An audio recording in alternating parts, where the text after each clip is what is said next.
창세기 9장은 노아 시대의 홍수 그 이후를 우리에게 들려줍니다. 대홍수였습니다. 창조하신 세상을 뒤집으셨어요. 그러나 형벌이기보다는 재창조였습니다. 끝장내자가 아니라 타락한 세상을 이렇게 추스르는 하나님이셨습니다. 자비와 은총의 하나님이셨습니다. 축복과 언약의 말씀을 이 세대에도 들려주셨습니다. 구체적으로 살피고 오늘 우리의 신앙과 삶에 어떤 교훈으로 다가오는지 나누겠습니다.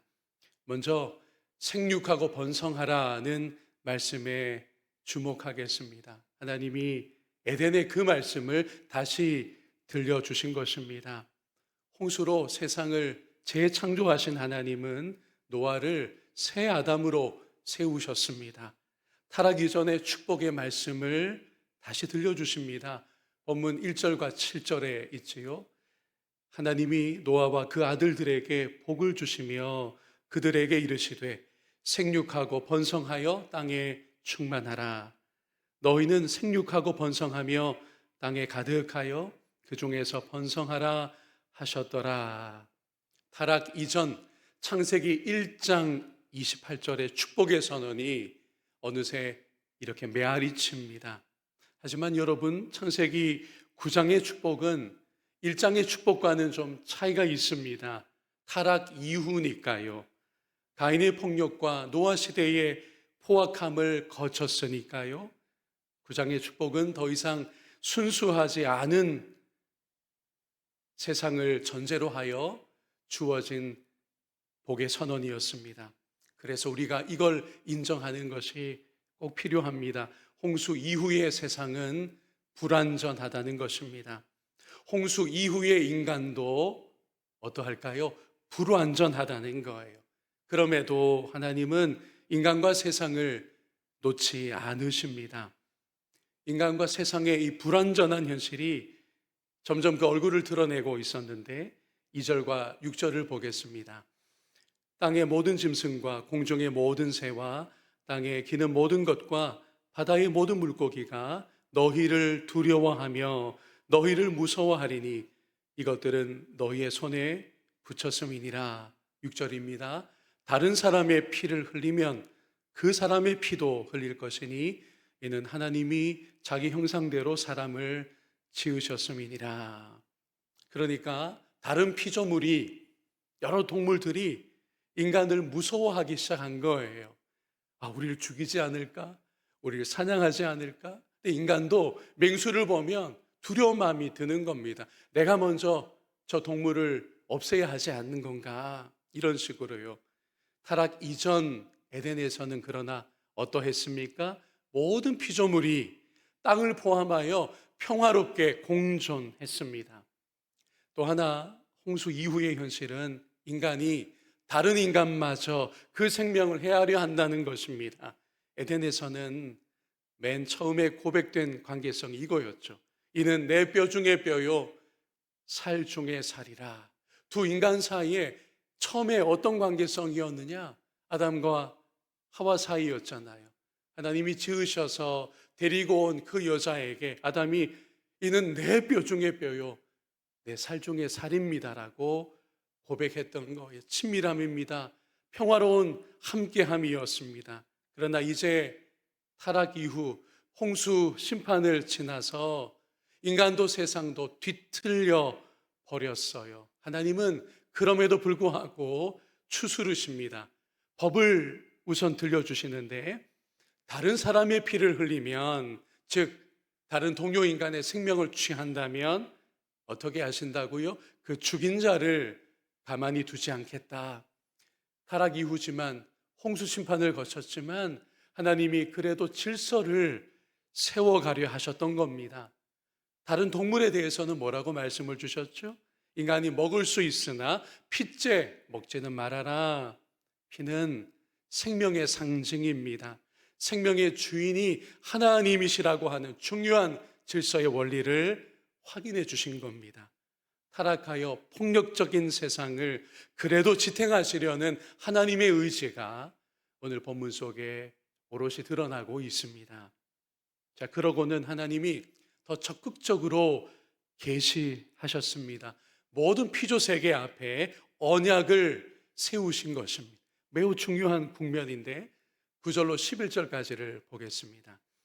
내가 내 언약을 너희와 너희 후손과 너희와 함께한 모든 생물 곧 너희와 함께한 새와 가축과 땅의 모든 생물에게 세우리니 방주에서 나온 모든 것 곧 땅의 모든 짐승에게니라.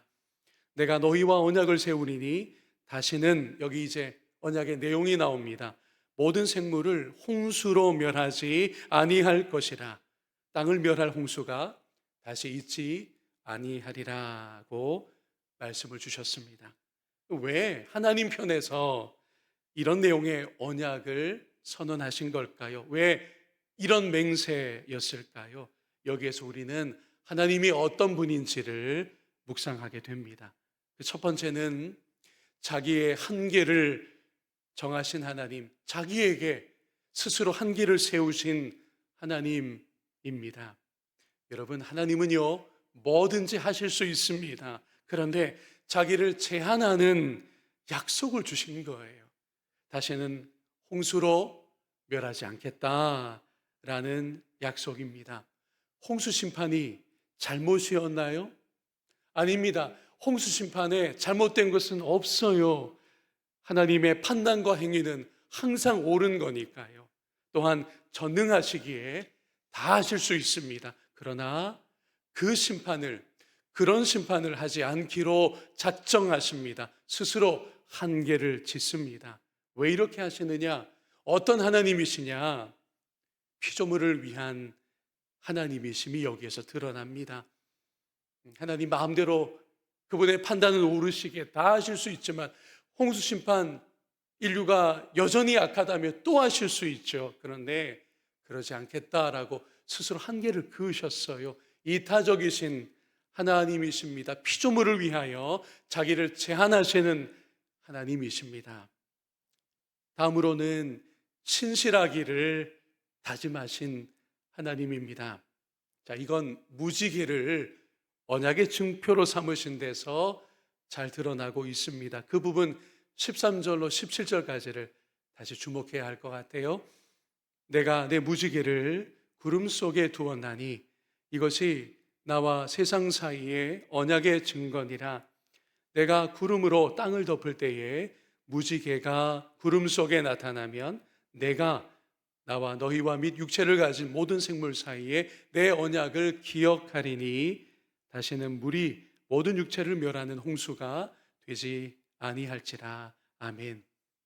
비가 제법 와서 땅에 물이 고이면, 물이 차면 하늘에 공중에 뭐가 생깁니까? 무지개가 생깁니다.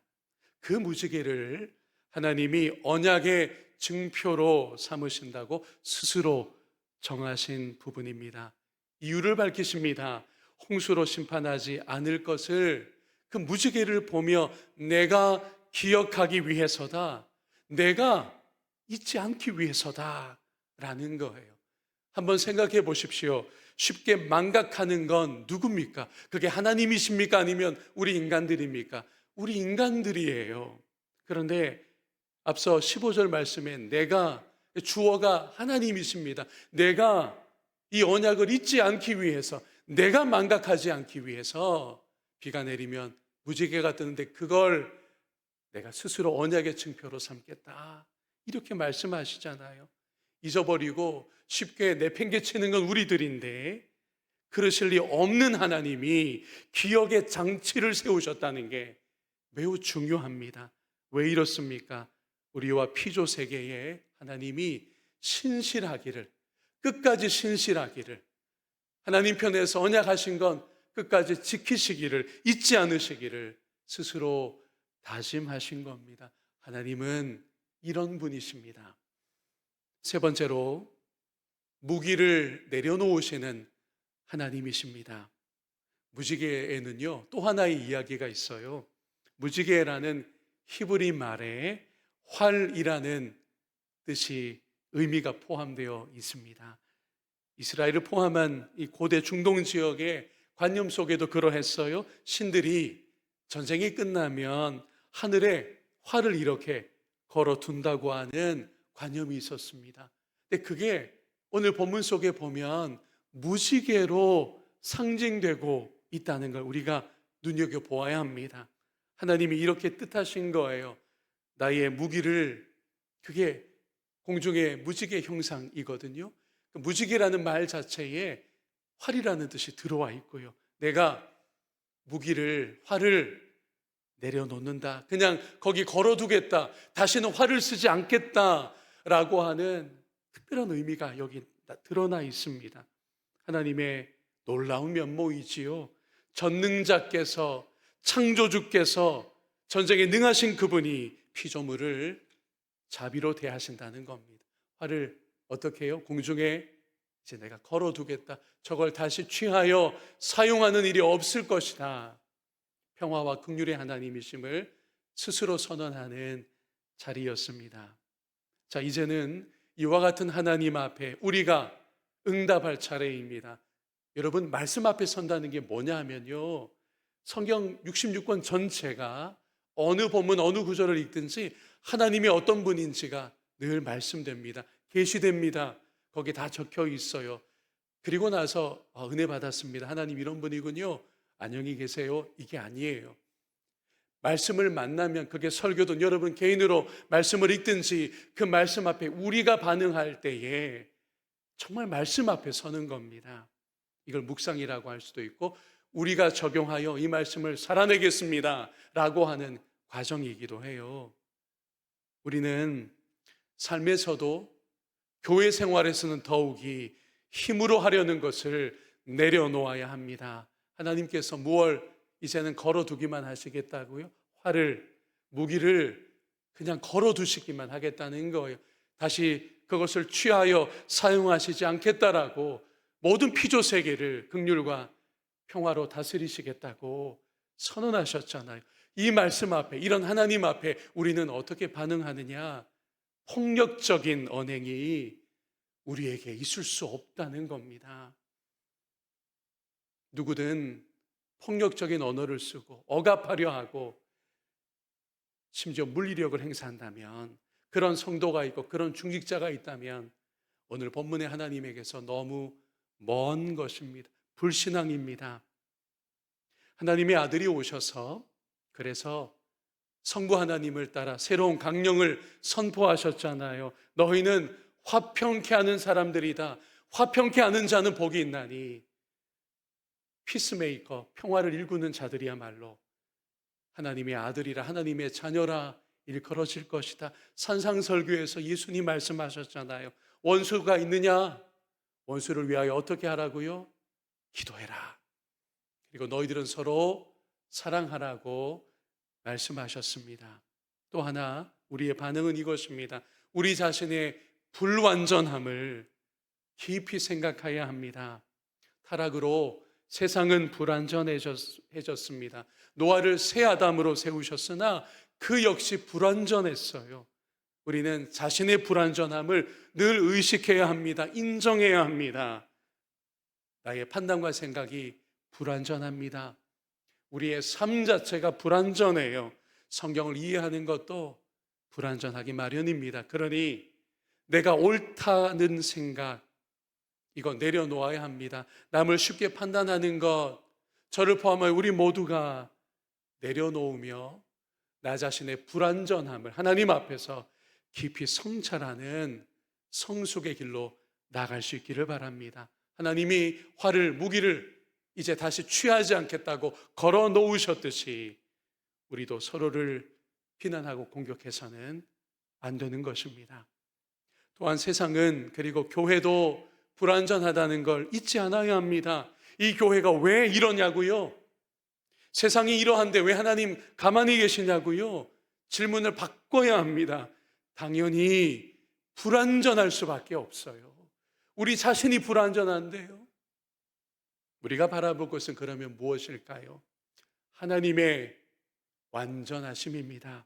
하나님의 신실하심입니다. 여기에만 소망이 있어요.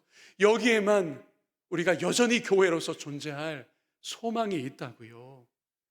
하나님의 신실하심을 다만 조금이라도 닮아가는 올 한 해가 되었으면 좋겠습니다. 그리고 이상적인 모습에서 여전히 거리가 먼 우리 서로를 긍휼로서 대할 수 있는 그런 신앙의 성숙함이 있으면 좋겠습니다. 창세기 9장 전반부가 삶이 되는 말씀으로, 밥이 되는 말씀으로 역사하기를 주님의 이름으로 소망합니다.